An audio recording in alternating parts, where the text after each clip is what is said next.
Assalamualaikum. Apa kabarmu hari ini? Semoga senantiasa selalu Allah memberikan kesehatan untuk kita semua. Insya Allah wabah ini akan segera berakhir dan nantinya kita akan kembali ke sekolah lagi. Walaupun kita belajar dari rumah, kita harus tetap semangat ya.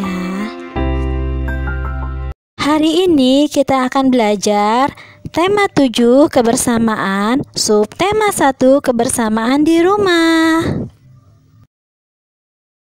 Sebelum memulai pelajaran, yuk sama-sama kita membaca basmalah. Bismillahirrahmanirrahim. Hari ini kita akan membahas pelajaran matematika tentang mengenal pecahan. Tujuan pembelajaran. Yang pertama, siswa dapat memahami pecahan merupakan bagian dari keseluruhan dengan tepat.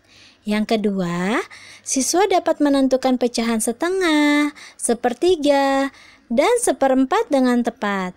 Yang ketiga, siswa dapat menyajikan pecahan setengah, sepertiga, dan seperempat dengan tepat.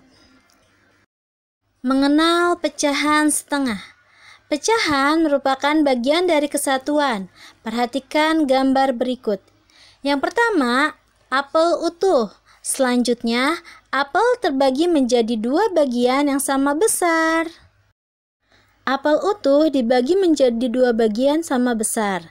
Satu bagian dari dua potong apel dapat dinyatakan dengan bentuk pecahan 1/2, dibaca setengah atau 1/2. Pecahan dinyatakan dalam bentuk A/B. A merupakan pembilang, B merupakan penyebut. Nah, ini merupakan contoh pecahan 1/2 dari beberapa bangun datar. Yang pertama, di sini terdapat bangun datar lingkaran yang telah dibagi menjadi dua bagian yang sama besar. Salah satu dari bagian tersebut telah diarsir, maka nilai dari bangun datar lingkaran adalah 1/2. Yang kedua, di sini terdapat bangun datar persegi yang telah dibagi menjadi dua bagian yang sama besar.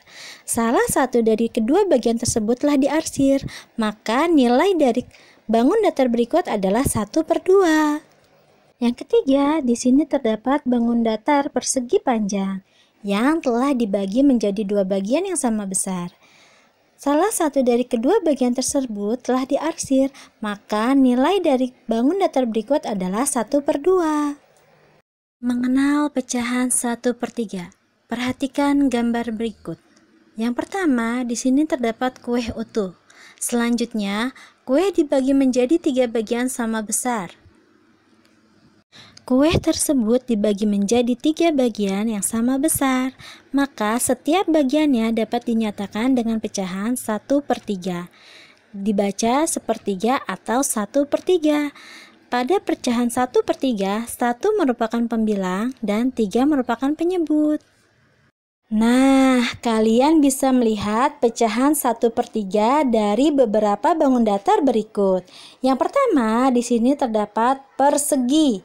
Persegi berikut telah dibagi menjadi 3 bagian yang sama besar.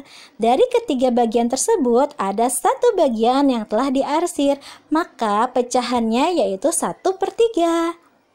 Yang kedua, di sini terdapat bangun datar lingkaran yang telah dibagi menjadi 3 bagian yang sama besar.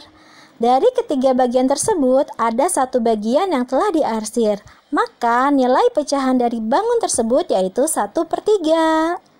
Yang ketiga, di sini terdapat bangun datar segitiga dengan 3 bagian yang sama besar. Dari ketiga bagian tersebut ada satu bagian yang telah diarsir, maka nilai pecahan dari bangun datar tersebut adalah 1/3. Mengenal pecahan 1/4. Perhatikan gambar berikut. Yang pertama, kue utuh. Selanjutnya, kue dibagi menjadi 4 bagian yang sama besar. Sebuah kue dibagi 4 bagian yang sama besar. Setiap potong kue tersebut dapat dinyatakan dengan pecahan 1/4. 1/4 dibaca seperempat atau 1/4. Nah, berikut merupakan contoh pecahan 1/4 dari beberapa bangun datar. Yang pertama, di sini terdapat bangun datar lingkaran yang telah dibagi menjadi 4 bagian yang sama besar. Dari keempat bagian tersebut, ada satu bagian yang telah diarsir, maka nilai dari bangun tersebut yaitu 1/4. Kedua, di sini terdapat bangun datar persegi panjang yang telah dibagi menjadi 4 bagian yang sama besar. Dari keempat bagian tersebut, ada satu bagian yang telah diarsir, maka nilai dari bangun datar tersebut adalah 1/4. Yang ketiga, di sini terdapat bangun datar persegi yang telah dibagi menjadi 4 bagian yang sama besar. Dari keempat bagian tersebut, ada satu bagian yang telah diarsir, maka nilai dari bangun tersebut yaitu 1/4. Apakah dapat dimengerti penjelasan Ibu barusan? Jika dapat dimengerti, silakan kalian kerjakan Bu Pena halaman 6, 13, 14, dan 18 langsung dikerjakan di buku paket ya. Ingat ya, mengerjakannya tidak boleh marah-marah dan harus ikhlas, agar ilmu yang didapat bisa bermanfaat. Dan jangan lupa selalu jaga kesehatan dan tetap semangat. Wassalamualaikum warahmatullahi wabarakatuh.